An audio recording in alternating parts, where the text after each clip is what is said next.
Good evening. The Who's today were on at Gosford. It was their cup meeting, the Gosford Cup. It wasn't a bad crowd there, and there was a good bit of section about. A couple of our noticeable larger pros, they didn't attend today. I don't know whether it was being a Friday or what the story was, but they weren't there. But as I say, there was a good bit of section there, and but it was a tough meeting to win at. Bookies, I think, finished on the wrong side of the ledger. Well, I have most certainly. In race one, well, first of all, the track was good. The rail was normal. There was a strong nor. It wasn't a northeasterly, actually. It swung around. It was more a norwesterly. They were running into it down the side, but it didn't have any effect. And we got off on the first race, the captains, on the wrong leg here by a big way. Guy Walter, he had three runners in the race, and one of them happened to be $8 into $3.70. Not a bad go. First of all, there was 98.5% on the screen. Now, there was less in the marketplace. As I say, for a start, $8 was given about the winner. Luther got a bit of a check in the run, Luther. Now, it was backed early in the race, Big Bash, from $7 into believe it or not, $5 in Big Bash, but got back out to start 6. It fluctuated. The next runner, Majestic Rain, it went from $6 out to $7.50, back into $6, back out to 7. And this is where we got into trouble. The opening favourite, Stasher, who sat outside the leader, it finished up running last, beaten 4.8 lengths. It was extremely hard to lay. I don't know what the SP was, but I was $4.40 when they jumped. It opened up favourite at $2.25 or $2.20, same thing, 5 to 4 the field, and it started 13 to 4, 7 to 2. There wasn't a cracker for it, and down near the bottom, a runner in the market was Pretends, who got trapped 3 wide in the run, unfortunately. $5.50 about it given. Started $5 very hard to get after, opening around about the $4 mark. And it would have been a great result for the captains, but it wasn't to be. If the second horse would have won, Sambo's Girl, a 60 to 1 chance. It came from third last right along the fence, slightly held up turning for home, and only got beat 0.8 of a length. But as I say, the winner, it got onto heels and pulled a bit in the run. And Huey Horseman Bowman, who had a picnic there today, he'd be cooing like a dove tonight. He was able to get this well-backed Luther home. And as I say, $8 given. I bet $8 for a good bit of section. Only they kill you for $4 at the death. Started $3.70, hard to get. $3.80, hard to get. The next race, race 2, well, this was a huge result for the captains. 108.3 on the screen, and Guy Walter had 4 runners in this race. He had number 5, Grays, having his first start, $10 into $8, hard to get. The winner, Henny the First, it went from 51 out to 81. He also had another long prize runner, Strong Boy, which went from 31 to 81. And he had number 9, Impressive Yield, and it went from $12 out to 17, back into about $14 or $15. And the 80 to 1 chance won it, Henny's First. It sat midfield on the fence, got off heels after turning, and was able to wear the leader down on the line. Leading on the fence was Bonsai from barrier 1, and from barrier 2 actually, and it led on the fence with another well-backed runner, Here Comes the Sun, directly behind it on the fence. It had every possible chance when they turned for home. Bowman was able to get off the leader's heels but couldn't come on, and as I say, it was left up to the 80 to 1 chance to grab the leader on the line. When they hit the line, there was not much between the first four runners, only about a length between the first four. The favourite in this race, well, it started favourite.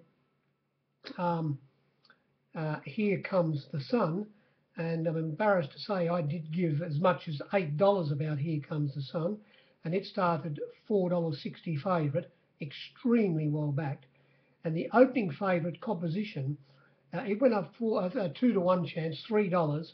It got out to $4.20 and was backed into $3.80, but it was only being returned $4.20, a 13 to 4 chance. I was $5 when they jumped, and you couldn't lay it at the finish. Well, no, I tell a fib. I was laying it. I was laying it at the $5. I was also laying it at $4.60, and I had to get it to $5 for some reason, which I did. They backed a few other runners in the race. Number 10 was backed, knowing after opening up 650, got out to 850, back into 8 taken more or less. The quick step was $8 out of 10, back into about $8, and there was a little bit of money for a few roughies. The winner wasn't backed. Number 2 was extremely well backed, started favourite, and had every possible chance. That's about all you'd say there. The quick step got trapped wide in the run. Race 3, there was 105.1 on the screen, and there was less in the marketplace. This was won by the Avery, No Bad Blood, went straight to the lead.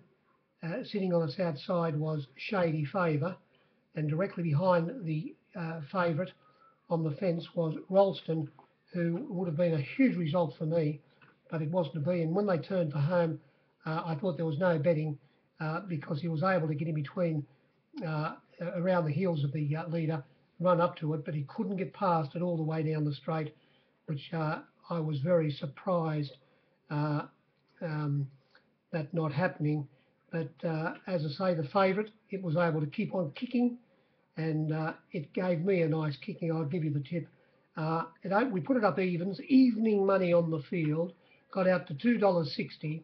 I was into $2.30 at one stage, but like a steam tug, I was $2.50 and laying it for plenty at the finish, and I paid the penalty. The second horse, as I say, would have been a great result.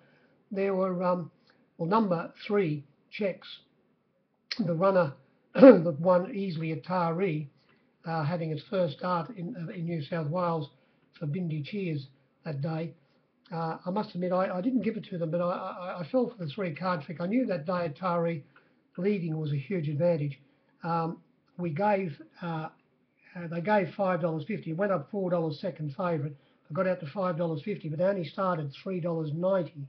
Extremely well backed Checks, sat in the one position, 1 out, 1 back, and had every possible chance. Wouldn't have won. It didn't matter what happened. The winner fought on well, as I say. There was money for Messiah's Jewel, a little bit for Shady Favour, and also for Green Envy, and also for Manchebo, and also for Canny Winsome. And they were very hard to lay. She's a Superstar was 16 to 51, and the bottom one missed 30 gauge from 51 to 101. But as I say, the favourite got the cash, led all the way. They all more or less had their chance. Race 4, there was 100, and this was the Belle of the Turf for the fillies and mares over the mile. It was there was 107 on the screen. Now, was there less in the marketplace? Not a lot less. We most probably got positive figures, but there were some runners that didn't have a price. I'll tell you quickly, the Flux Irish Dream went from $11 out to 15, back into 13, but back out to 15. Classics, $10, or $11 actually, into 10, back out to 12, but back into $10. Pipette, the favourite, extremely well back. Pipette, from we put it up a 9 to 4 chance, and got out to $3.90 on the fence. $3.90, plenty of $3.80. It did start. I laid 3,000 to 1,500 going into the barrier, but I think I did wind it off. It started $2.90 on my board. I think it was less SP. Cathay Lady, The winner, um, uh, well, you'd say it was result because the flux, it was 4s out to 13-2. First bet I put in the ledger was 4,000 or 1,000, and it started $7.50. Led all the way, this little Nettie Cathay lady. She showed a lot of fight to fight back and beat Babel. Anyway, we get to the next one, a Sans Iam. Now, this is a runner that didn't have a price. It was always firm in the betting, layable, but only for small section. But right at the death, it was very hard to lay and was reached for, got out to $9. $7 out to 9, couldn't lay it. Babel sensationally backed $7 Babel into $5, sixes into fours, and it sat in fifth position, turning for home. It just was eased off heels, and Cathay Lady had got clear from Rebe Regina, who was on its outside, and Pipette, who had dropped off, well, couldn't keep up on the fence behind the leader, and Babel just simply raced up and got, I would say, a neck in front of Cathay Lady, and the judge, you wouldn't, you couldn't blame him for not reaching for number 8 to put it, slide it in the frame. Its number was in the frame, but Cathay Lady, as I say, fought back and beat it by 0.2 of a length on the line. And Mabassan, there was a good bit of money for Mabassan, a visitor from Melbourne. $6 even though I got out the market from $6 to $9, was always back. 666, $17 taken at one stage, but started 18. Shamadani, which made up a mile of ground from second last position on the fence to come down the outside, was 30 out to 40, and Reba Regina was 60 out to 100. A little bit less than 107 on the screen, but still it wasn't bad. And the blower in the race, Cathay Lady, got the cash. Race 5, now on the screen, they said there was only 98.5 to make you laugh. Well, I didn't actually win on this race. I lost on this race, Test of Rhythm. I gave $15 like a fool, but that's what the flux were. And it only started $11. Fairly hard to get Test of Rhythm. One of the pros, he had a large plate of Test of Rhythm. These were the flux in this race, so 98.5. Willie Jimmy was 30 out to 40 back to 26. Rock and Pop, well, that went up $4.60. I was $6 when they jumped, and I did give as much as $7. So there's less than 98.5 already. Zaratone, $6.50 on my board when they jumped, so there's a little bit less as well. Uarte, very well back Uarte, $8 into $5 back to $5.50. Isababe, they took $13 at one stage, but it did start that price. Soldad backed very, very well in the last 5 minutes of betting. It went up 7 to 2, got out to $5, plenty of it. But I was $3.70 when they jumped, and laying it.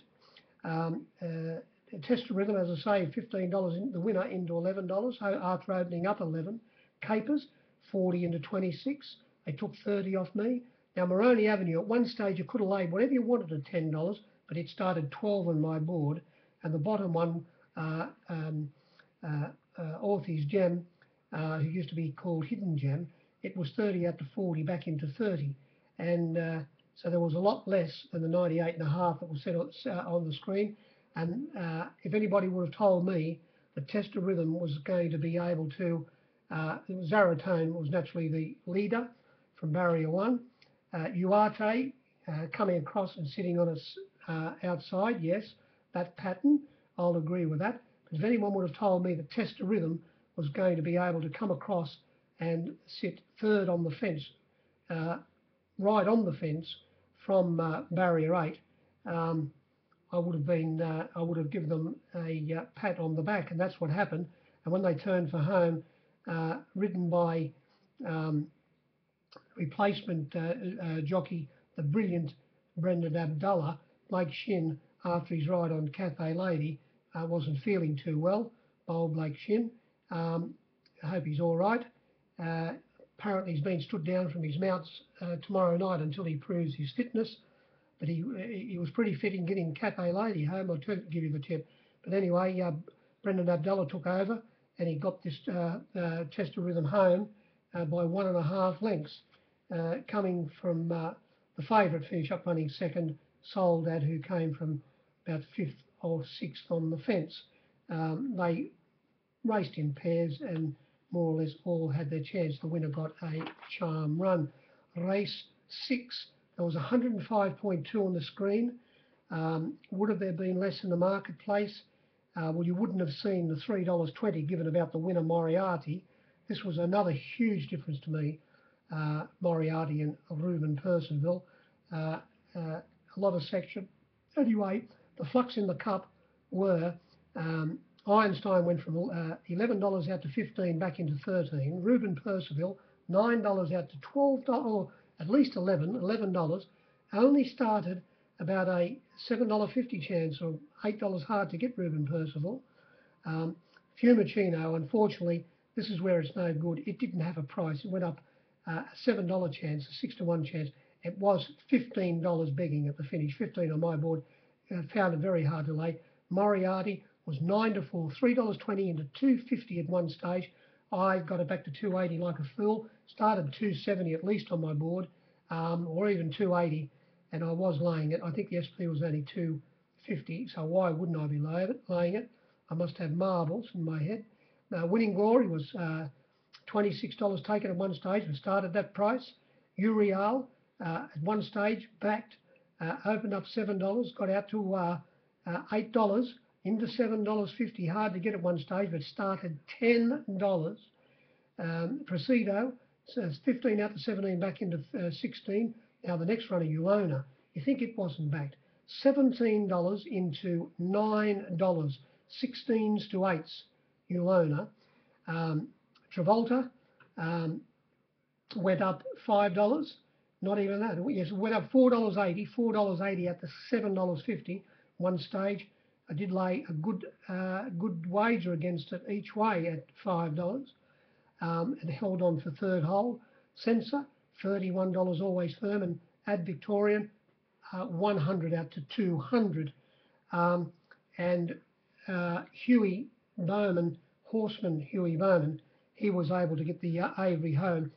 They were spread out in this race. It went to the front, the 200 to 1 chance. Sitting on its outside was Travolta, or looking at it. Tucked in third hole was Presido. It moved up and looked like it was going to win on the turn for a couple of strides. Anyway, when they came to the turn, Huey was always looking at McDonald on the second horse, Reuben Percival. At one stage, about say at the 600, he might have been a good 3 lengths behind it. But when they got to the turn, Reuben Percival was moving up wide to claim and rolling into the race really strongly to go out after the leaders. And Bowman just, it's got the difference with his Moriarty is it's got a turn of foot. It's got a bit of a sprint in it where the others are a bit all dour. And Moriarty Bowman rode it perfectly. He was able to get onto Reuben Percival's back, followed him around the turn. When they levelled out, eased off its heels and beat him by a half a length, much to my dismay. A huge difference. I would have much preferred Reuben Percival, and that was about the race. Then we came to the last, and Huey Bowman, horseman Bowman, was seen to fore again. He rode this perfect Magnolia Lane. Now, I paid the penalty here. We put this up $2.40, 11 to 8 the field, Magnolia Lane. You would say, well, this was a big result for the captains. I'm embarrassed to tell you how much I got out of this horse at $3.50 and $3.60. The SP was $3.50. I was $4.40 when they jumped and laying it and paying the penalty. They pinned me to the ground. Beaveroo was 20 out to 50. Now, Shadow Me, this race was all right. It was all right because there was 111 on the screen. These were the flux, 20 out to 50 Beaveroo, you could lay it. Shadow Me, I didn't want to miss it, $6, started $4, $5 out to $6, back to $4.40. Magnolia Lane, as I say, was $2.40 to $4.40. Belafonte extremely well back. One of the pros had a large plate. $12 out to 15 or 14, back into 11. The rundown, it started favourite, $4.60, $4.60 into $3.80. I like the boy as much as $9.50 was given about it after opening 7, started $8.50, hard to get. Super Winfield never had a price, 30 out to 60. And the bottom one, Shannon Clare, it went up 5.50, got out to 7.50, back into $6, but back out to 7 when they jumped. And it went straight to the lead. I like the boy. Well, after they got to the first bend, when they're up to 600 or 3 lengths clear, with Shadow and me looking at it, but they're all very one-paced and fairly limited. And the difference in the result of this race was the horsemanship shown by Hugh Bowman. He was able to suck into the race on the back of Belafonte and timed his run perfectly to win by a half a length from Shadow Me. Belafonte was only beaten 0.6 of a length, and the leader, I Like the Boy, was 3/4 of a length or 0.8 of a length away in 4th hole. And that was about the race. They all had their chance if they were good enough. The winner was perfectly ridden. That was about the meeting. I'm out on my feet. It's a joke. 3 o'clock. There's an article. I'll get it up on my website. There's an article out of the Guardian in England about about patrons turning up at a meeting at Lingfield. There was only 17 runners, and for all the corporates off the course, they've got to have bookies on course, of course, for SPs and for price fluctuations. So what do?